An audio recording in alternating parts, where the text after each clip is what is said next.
last video I showed you how to take this handle off. In this video I'm going to show you how to put it back on. So the first thing I'm going to do is I'm going to get this little metal latch, and basically what I'm going to do is I'm going to pull that all the way forward and then back the screw out, and then that should put that latch in place, and then I can get the handle back on.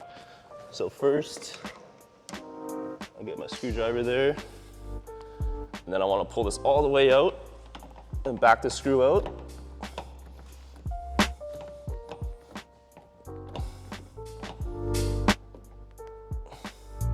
And then as you see, that latch is now stuck open.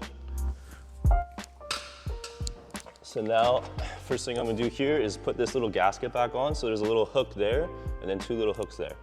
So I'll start with the back, get that on, like so.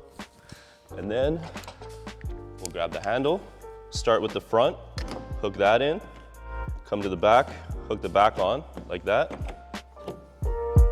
And you see the handle's stuck open.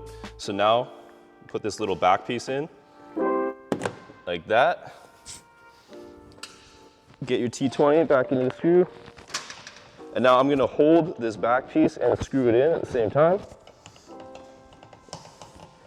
And at a certain point, just like that, the handle goes back in. Make sure it's nice and tight.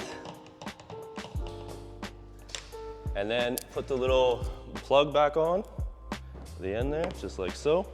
And then before I close the handle, I just want to make sure everything's working right. So I'm going to take my screwdriver, stick it in the latch, like that. I'm going to open the handle and push out. And if the latch works, then you're all good. And then we can close the door. And that's it.